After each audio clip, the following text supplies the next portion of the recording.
C'est l'heure de l'édito politique à 7h51 sur Europe 1 et avec Judith Vintraube du Figaro Magazine. Bonjour Judith. Bonjour Alexandre. Aujourd'hui, vous vous intéressez à un homme qui se tait, Emmanuel Macron, et à un autre qui parle, Laurent Wauquiez, dont le Figaro publie aujourd'hui une longue interview. Oui, avouez que le contraste est saisissant. L'un choisit le silence, l'autre en sort. Le premier, c'est évidemment Emmanuel Macron, dont on a appris hier qu'il ne s'adresserait pas aux Français le 14 juillet.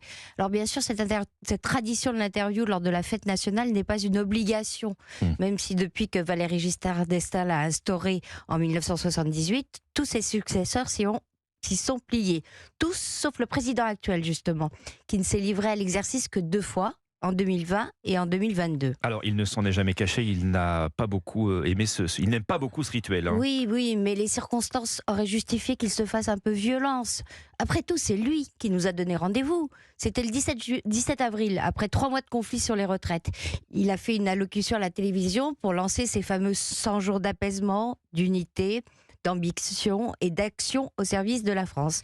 Et c'est là qu'il s'est engagé à faire un premier bilan autour du 14 juillet. Il a répété hier à Vilnius, Emmanuel Macron, qu'il tiendrait parole. Vous croyez qu'il veut attendre le 25 juillet pour que ça fasse 100 jours pile ou qu'il ne veut surtout pas donner un prétexte aux émeutiers pour recommencer à incendier et à piller? Il y a sans doute de ça, je parle de la peur de jeter de l'huile sur des braises mal éteintes.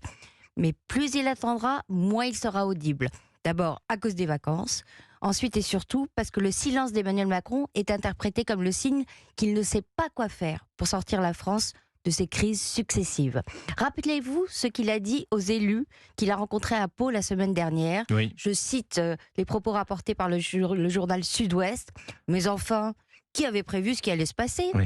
Et ce n'est pas Elisabeth Borne qui a expliqué aux Parisiens le week-end dernier qu'elle voulait prendre le temps d'un diagnostic sur les émeutes ? Prendre le temps de réfléchir peut être utile.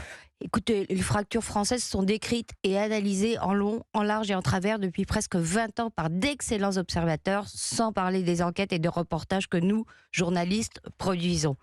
Et comme la nature politique a horreur du vide, Laurent Wauquiez profite du mutisme présidentiel pour proposer, lui, des solutions. C'est donc le long entretien qu'il vous donne aujourd'hui dans le Figaro, Judith. Oui, il sort de plusieurs mois de silence parce que selon lui, Emmanuel Macron n'a pas pris la mesure de la situation. Laurent Wauquiez pense que l'État et la nation sont en voie de désintégration. Il dit que les 2 seules figures de l'autorité qui subsistent dans les quartiers sont le caïd et l'imam, qu'il faut bien sûr arrêter l'immigration, expulser tous les étrangers auteurs d'actes de violence, provoquer un choc carcéral pour ceux qu'il désigne comme des délinquants français qui ne se reconnaissent pas comme français, mais aussi reconstruire la méritocratie par l'école. Eh bien, dites-moi, vaste programme. Oui, vaste programme, à tel point qu'il propose à Emmanuel Macron une union sacrée, c'est la formule de Laurent Wauquiez, autour de ces mesures. Alors, ce qu'il faut traduire par « je lui tends la main au président », car la gravité de la situation l'exige. S'il la refuse, ce qui est probable, c'est lui qui aura fait primer des préoccupations politiciennes sur l'intérêt national.